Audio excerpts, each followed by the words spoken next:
مفتی صاحب مشورے کے حوالے سے گفتگو جاری ہے، تو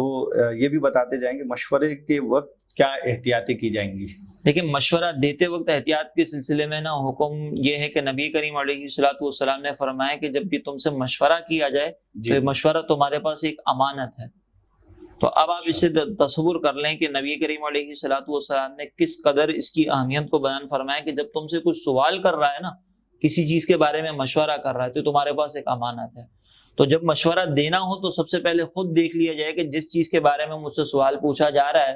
کیا میں اس چیز کے بارے میں کچھ معلومات رکھتا بھی ہوں یا نہیں رکھتا۔ اگر نہیں رکھتے معلومات تو منع کر دیں کہ بھئی میں اس چیز کے بارے میں معلومات نہیں رکھتا، اور اگر آپ کسی چیز کے بارے میں معلومات رکھتے ہیں تو پھر اس کے بارے میں تفصیل ذکر کر دیں کہ بھئی یہ چیز ہے، اور سامنے والے کے لیے جو چیز مفید ہو وہ مشورہ دیں، کیونکہ یہ امانت ہے نا۔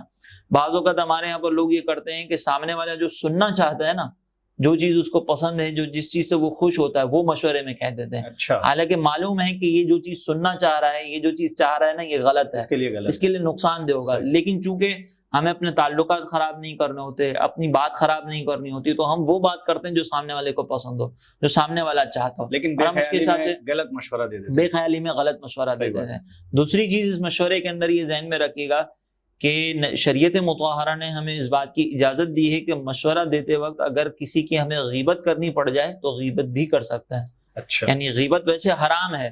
لیکن جب آپ سے کوئی مشورہ پوچھ رہا ہے، مشورہ مانگ رہا ہے، تو اس چیز کے متعلق آپ جو جانتے ہیں اگر کسی کی برائی ہے تو وہ بھی ذکر کر دیں۔ اس کی اگزامپل یہ ہے کہ مثال کے طور پر آپ کو پتا ہے کہ مارکیٹ میں ایک بیٹھا ہوا شخص جو ہے وہ فراڈ کرتا ہے، اسی طریقے سے اب آپ کو پتا ہے نا مارکیٹ کے اندر اس کے اندر یہ برائی ہے،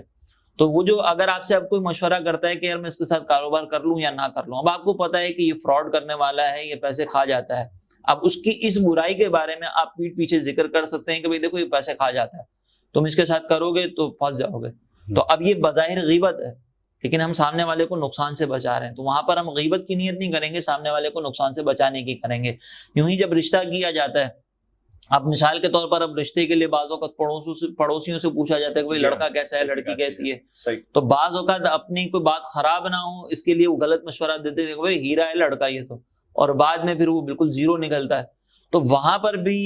ہم غیبت کر سکتے ہیں کہ لڑکی کی جو برائیاں معلوم ہیں جو لڑکی کے لیے نقصان کا باعث ہو سکتی ہیں۔ اب جیسے مثال کے طور پر لڑکا سگریٹ پیتا ہے تو وہ لڑکی کو تو نقصان نہیں دے رہی نا سگریٹ، یا مثال کے طور پر لڑکا جو ہے وہ گالی گلوچ کرتا ہے، وہ لڑکی کے لیے نقصان دہ نہیں ہے۔ ہاں، لڑکا اگر کسی ایسی خرابی کے اندر مبتلا ہے جو لڑکی کے لیے نقصان دہ ہو سکتی ہے، اس کے لیے تکلیف دہ ہو سکتی ہے، تو وہ چیز آپ ذکر کر دیں کہ بھائی یہ لڑکی کے لیے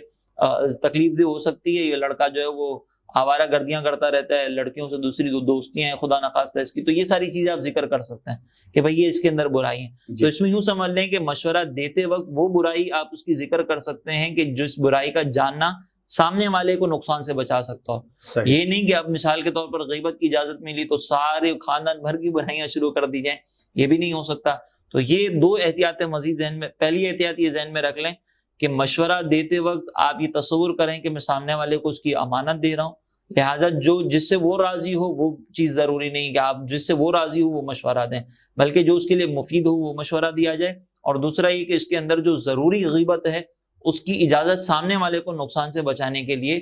شریعت مطہرہ دیتی ہے، اس سے زیادہ کی اجازت غیبت کے سلسلے میں نہیں ہے۔ یہ مشورہ دیتے وقت احتیاط ہونی چاہیے، اور اپنی معلومات ہے یا نہیں اس کے بارے میں بھی غور کر لینا چاہیے۔ یعنی کہ جب مشورہ کیا جائے تو کوشش یہی کی جائے کہ حقائق کو واضح کیا جائے، اصل بات کو سامنے لایا جائے۔ بالکل اصل بات کو سامنے لائیں، تاکہ سامنے والا مشورہ اسی لیے کر رہا ہے نا کہ وہ حقیقت کو پہچاننا چاہتا ہے، اور آپ اس سے حقیقت ہی چھپا لیں گے تو پھر فائدہ نہیں ہے مشورہ دینے کا۔ صحیح، بہت شکریہ مفتی صاحب۔